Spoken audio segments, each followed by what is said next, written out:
Come on up, Pat.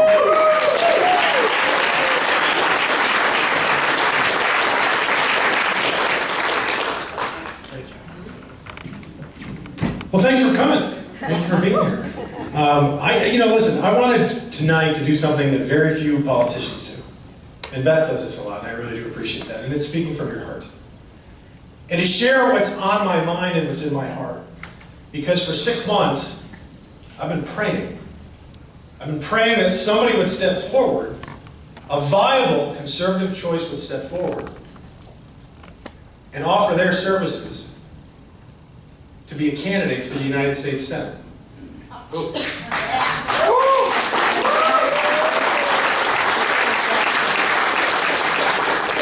Because I think it's very important that before you can lead, you need to listen and you need to learn. If the good Lord blessed us with 2 ears and 1 mouth, it's a pretty interesting ratio in it. We need to be listening more and talking less. And just to give, I know we're amongst friends, because everybody in here believes in things that are greater than themselves. That God is greater. Amen. That this country is greater. Amen. That Texas, our communities, our families, our friends are greater than we are. And that's what really defines us as conservatives. That's what sets us apart. So we're amongst friends. And there's a lot of new friends. So I do want to just give you a little bit of background information because it's very important for any choice that we make moving forward. And I grew up in a small town just northeast of Dallas called Pittsfield, Massachusetts.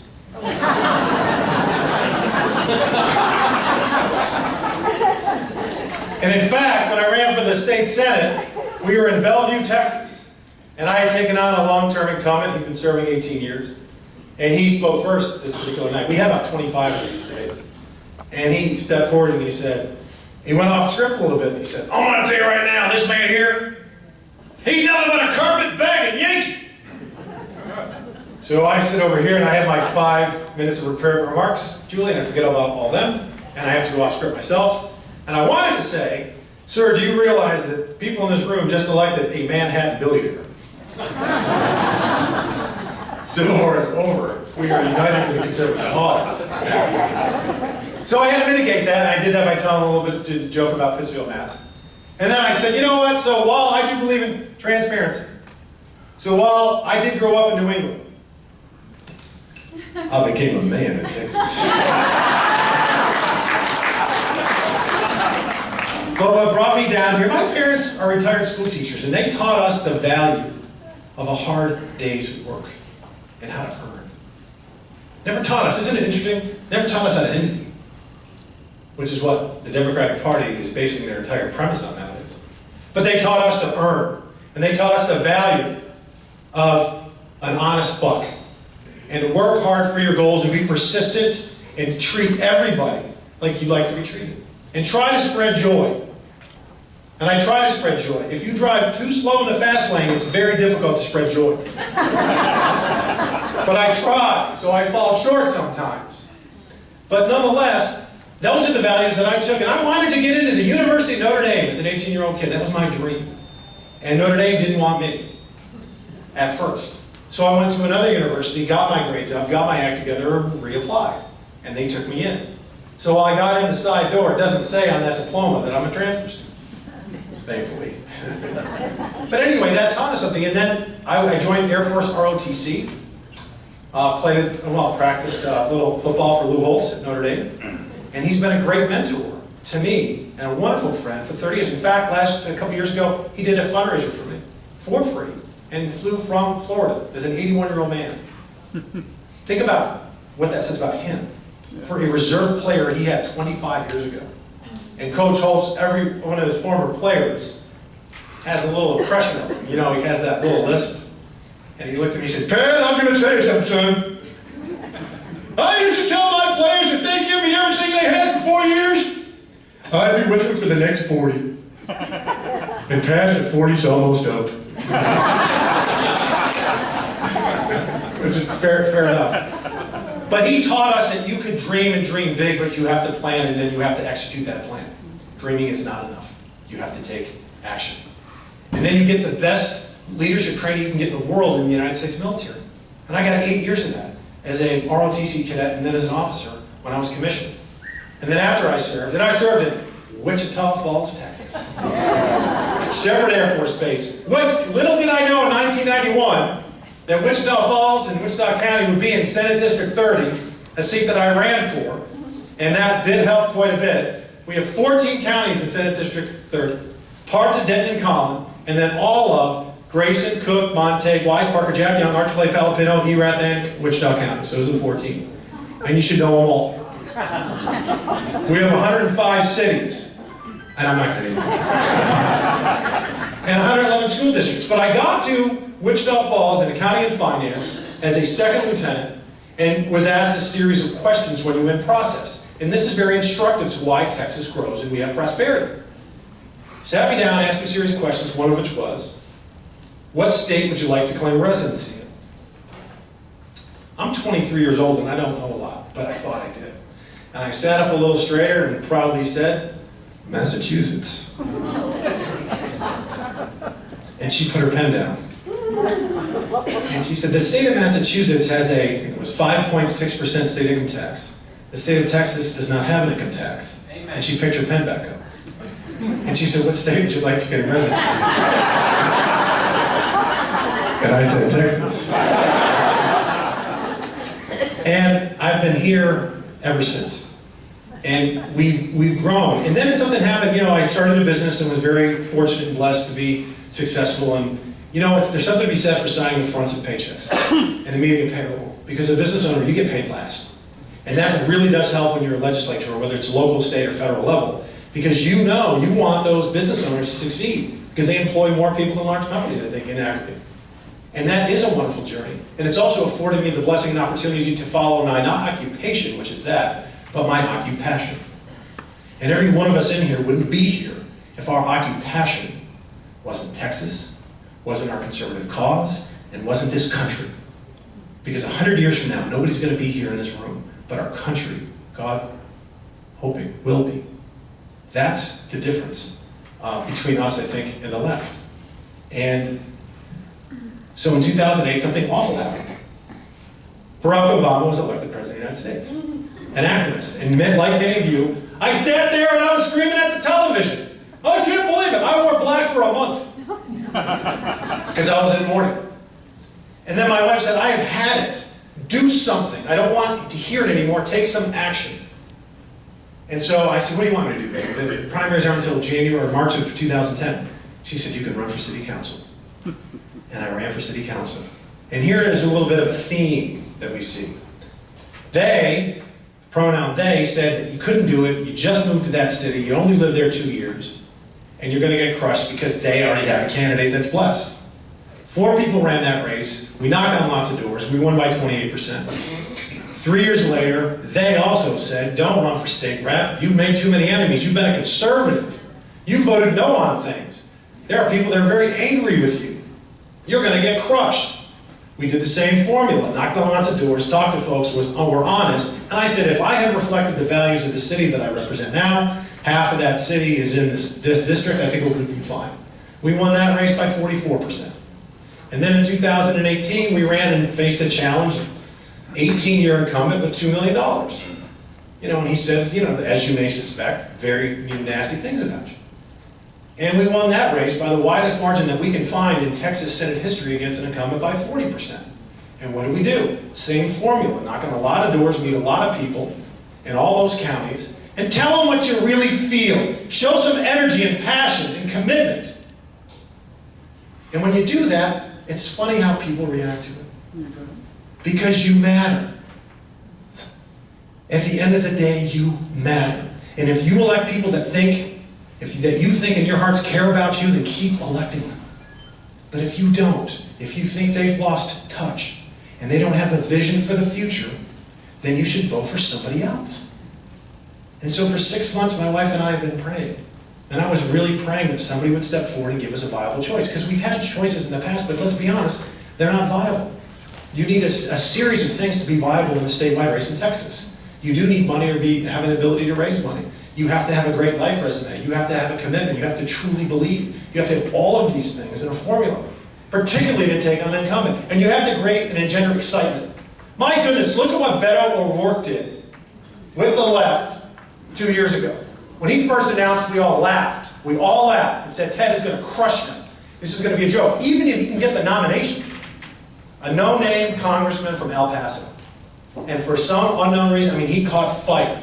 Nobody would have predicted that. He energized the left. Well, what would happen in Texas if we could finally have a candidate, a new one, that energized the right?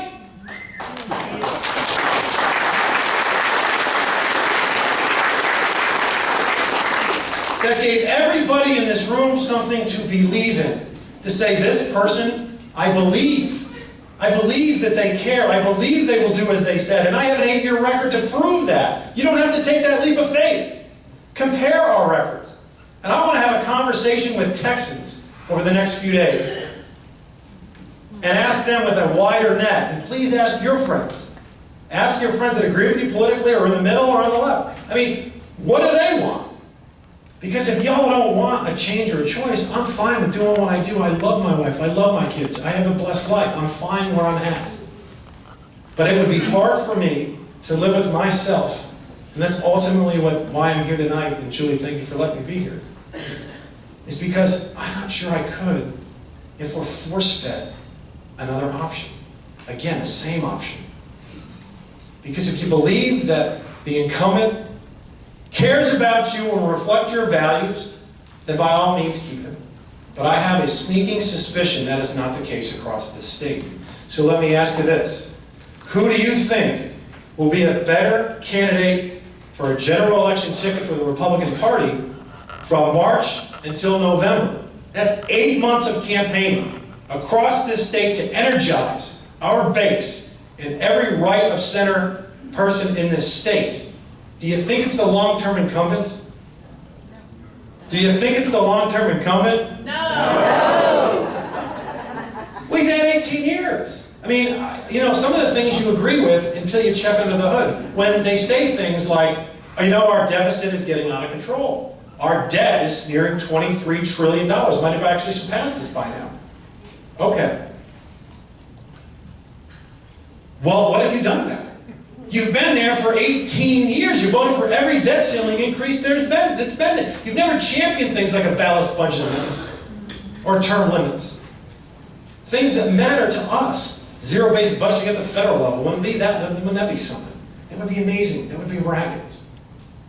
So we're just going to have that conversation. Because I am fully confident in your ability to share your thoughts. Because if we do choose to do this, then I will work every single day right up until the primary, all day, every conscious moment, to be all over this state. Because you deserve nothing less. Because this should be earned. So I'll end it with this. When I was campaigning for the state senate, it's really great because when you have a vast district like that with 14 counties, I was knocking on a door in Tioga, Texas. And if you've never been to Tioga, Texas, it's the birthplace of Gene Autry, the singing cowboy. And I didn't know that until I saw the sign. And I was knocking on doors. I remember it was a Sunday. And most Senate candidates don't knock on doors because they're big districts, but I feel it's very important, and that's the best way to put your hand on the pulse of the district you want to represent, right? So I'm knocking on this door, and next home I went to was a home that, to be candid, is probably going to be condemned at some point because structurally it seemed rather unsound. And I walked up to the door, knocked on it, and a gal answered, and she apologized to me because her teeth were not in. And I smiled. I said, man, I don't care about that. I'm just here to meet you and visit with you. And she said, would you like to come in? My house is a dump. And I said, yes, I would love to. And as we walked in, the floor was plywood, and there were admittedly a few more cats than should be in the domicile. And her husband was sitting in his wheelchair, and he was missing a leg. I didn't ask, but I suspected maybe diabetes was the cause. We proceed in that environment to have a wonderful conversation, back and forth. And then they share with me how much they love their country. and how much they love their president. And in that environment, talked about the blessings and the bounty that have been afforded them. I want to talk about humbling. That was very humbling. And I thought about it, and I got these new t-shirts. It says, I stand for the flag, and I nail it the cross. And we gave a series of those away. I thought we'd give away about 500 during the campaign. We gave away 5,000. And I said, I have a gift for you. Could you just give me 1 second? And I run outside of my car, and I get them 2 shirts. I'd ask them the shirt size, and I run them back in. And I hand them each a shirt. And she's got a little teary-eyed and said, these are beautiful. We're going to wear these to church next Sunday. Now I know if I gave anybody in here a t-shirt, which if we make a certain decision in the next few days, I'd like to come back next month and do just that. I know it's going to eventually happen to that shirt. You're probably going to wash your car with it. It might be on your dog at some point. That's okay. But to them, I had given them the nicest article of clothing that they now own. That's humbling. And what moved me about that when I left was I thought, you know, in that race, the incumbent never knocked on doors, and to my knowledge, had never even been to Tioga, Texas. I hadn't really been to that county much. So how is he going to know what they want? How is he going to know that they matter? And I'd say, well, I do, because I bothered to knock on their door. Because they do. And that's the kind of attitude that we need to go into in any race, whether it's Beth's congressional race or anybody here running locally or in the State House. I want to send leaders, don't you, to Washington, to Austin, that care about us, that are the same person in a campaign as they are when they legislate. Like me or hate me, I'm the same person. Jonathan has proven that he was the same person. He didn't change. We need that. I don't want campaign guy for 5 months and then 5.5 years don't see him again. And we need to energize our base so we can protect this seat in 2026 as well. So I am wanting to share with you, and from the heart, that we are forming an exploratory committee for the United States Senate.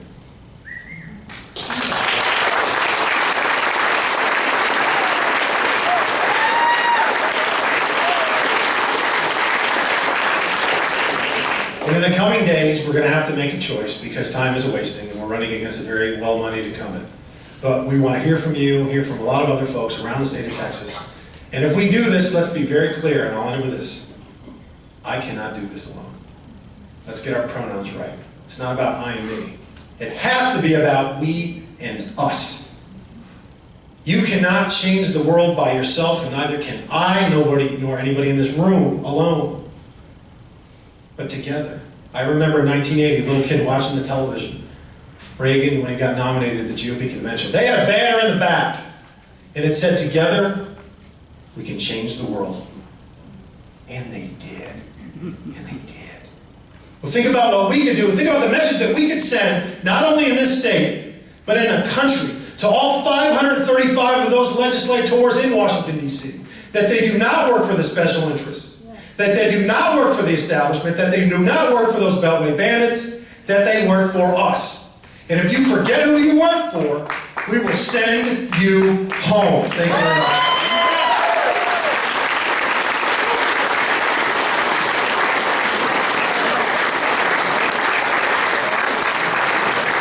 All right, so what do you guys think?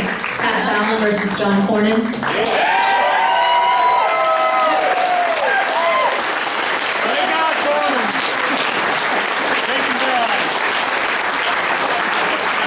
I think you're in. You may not have a choice. Yeah, you got this room, that's right. All right, I'm going to take a selfie if you don't mind. Okay, but then I have an interview question for you. You might want to wait till after I ask the question. Okay, honestly, I just have one statement I would like you to make, and this actually, I got a text message from Matt Rinaldi. You guys know Matt, right? And he says, don't let him get off the stage without requiring him to make a statement about red flag laws and universal background checks. You know, Matt Rinaldi was my desk mate in 2015. Thank you, Matt. I mean, it's obvious to me. I had in my prepared remarks that I didn't use at all, that I'm also running to protect the First Amendment and the Second.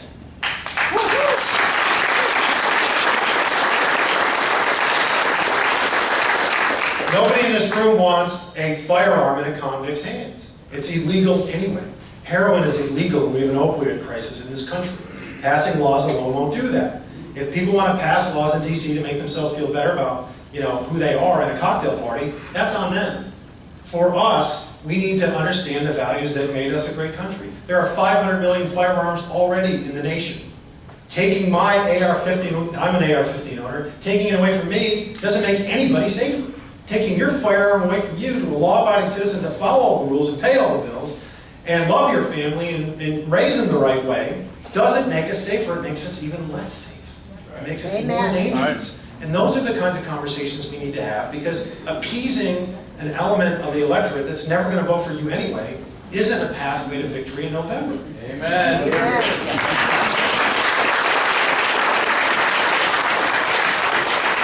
Can I tell one story with Julie on the stage? Julie's so awesome. I never told you this story, and it's true. When I was giving away those shirts that said, "I stand for the flag, kneel at the cross," I called, this one fellow called me because we put our cell number on mailers, so we knew they landed because we get calls, about 2 dozen or so. And this one fella, he was like Jonathan Stickland, conservative. He was Julian McCartney, conservative. This guy was awesome. And I figured he's wheelhouse. If I don't get this guy to vote me, he can't win, right? So I explained to him, I got this shirt, I described the shirt to him, and I say, "Hey, I want to send you one." And he said, "Son, I don't want one." And it surprised me because he was the only person in the whole campaign 8 months that didn't take one. And I said, "You really?" And I said, "Why? You don't mind me asking." He said, "Son, I am 75 years old, I got a bad heart and 1 kidney. I'm giving stuff away." And so James, I told him, "Well, I hope you really vote."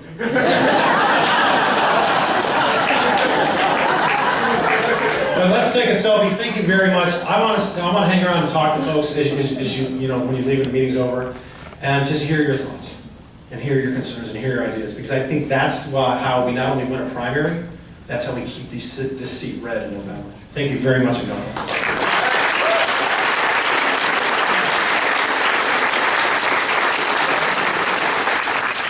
All right, you ready, everybody? Keep Texas red.